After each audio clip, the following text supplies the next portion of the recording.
So I wanted to do a quick demonstration for you of working the Danish medallions. There are 3 rows of them at either end of your plaid project. They are optional.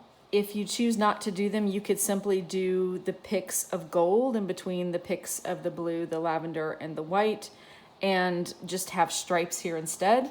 But if you want something a little more decorative, this is one option to put in that space. So you'll notice that on the first row of the Danish medallions, we start with 1 pick of the gold. But in between each row, we need to have 2 picks. So I've got 2 picks of the gold here. I've done 8 picks of the aqua, and now we're getting ready to start the gold. So I've got my heddle in the up position because these Danish medallions are worked on the open shed, meaning you need your shed to be open either up or down. I like to work an up. It's just easier to count against the tension of the up shed.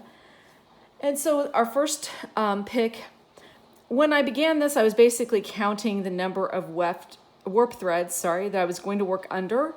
And I worked in bundles of 7. Now, if you want to adjust that a little bit for yourself, perfectly fine. You will have this 1 thread here that's going to come up one side only.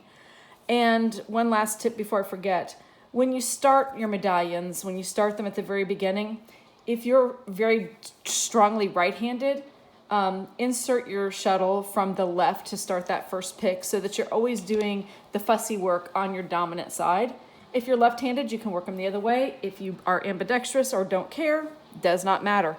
But whichever side you do the return trip on and work the medallions on, you're going to have this carried floated thread over here, and that's okay. And you won't have one on the opposite side. So I've gone under 7, 1, 2, 3, 4, 5, 6, 7 warp threads. Now, because I've already established my pattern, I want to make sure that when I come in to start doing the pickup part of the medallion, that I come into the same place that I came in on the previous rows. That just keeps everything nice and neat and tidy and gives us the nice open work effect. So, and I'm using, this is a size G crochet hook. I wouldn't use a larger than G. This is actually kind of a little on the big side, but it's sort of my all-purpose crochet hook I have handy, so that's what I've been using. EF, something smaller, just something you can snag that yarn with. So you're gonna go in underneath the regular weft pick of the gold.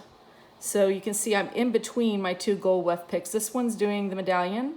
This one isn't doing anything yet. And you're gonna make a loop that's large enough to slide your shuttle through. So the only thing you want to make sure of is I like to slide my shuttle in through the top, and you don't want this thread to be twisted. So try not to twist your loop or let it twist back on itself. And then I'm just going to pull it snug. How tight you pull it is up to you. I'm looking for about, 3/4 of an inch to an inch tall piece there.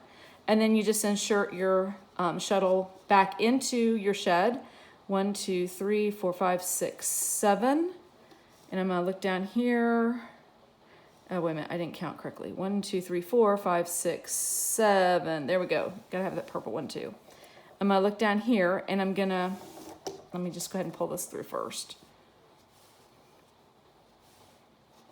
There we go. And I'm gonna look down here, and it looks like on this one, I chose to come over 1 more warp pick, and it's in the bottom shed. And I'm just gonna, like I said, stick your fingers through there, pull that through. And again, so keeping this straight. On the back, these are parallel, so that you don't have any kind of twist in that. And yeah, it's one of those things that kind of tends to work a lot of your shuttle thread loose. There we go. And if things start to go a little squirrely, you can always just kind of tighten it up. There we go.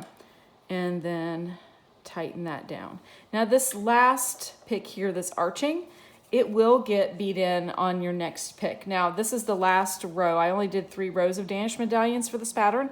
You're certainly welcome to do more if you love doing it and you think it's a cool effect. 1, 2, 3, 4, 5, 6, 7. So out under the aqua.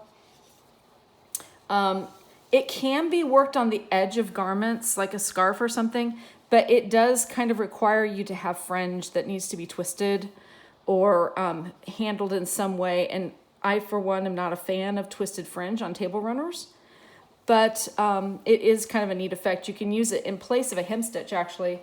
You still have to finish the fringe on things like a scarf because it is not a solid hem stitch. But if you work this right at the beginning of a project, and then you take it off and you handle it carefully and twist these ends afterwards, you can have a nice kind of interesting edge on a scarf or another type of project.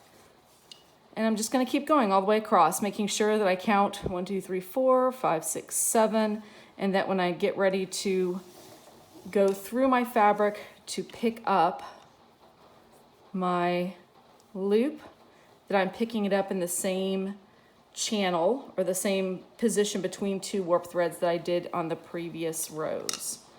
And just going to continue on like that. And as you can see, you can work it across ends as needed. I'll save these and cut them off when I finished with the wet finishing part of the project. Unfortunately, our cotton for this month, the mercerized pearl cotton, does not lend itself to doing the split ply join. So as you can see, I've just done the usual tuck it in sort of thing on the ends.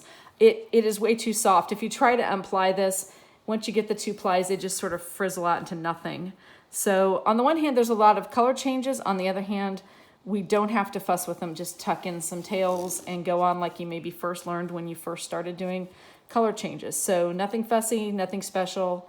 And the pearl cotton just kind of lends itself to the doubling over process. And I think that with the plaid and the colors and the shine on the cotton, it's just not going to be that noticeable. So you'll continue all the way along till you get to the other side. This last one may or may not have actually 7. I think I end up with 6. The math to figure this all out was just enough with the plaid without having to figure out the medallions.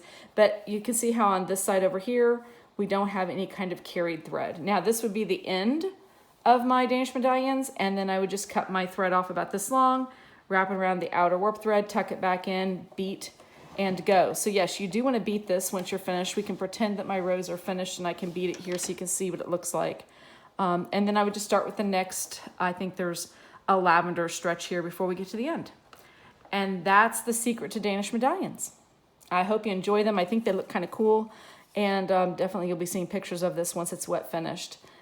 And I hope you found this useful. Take care.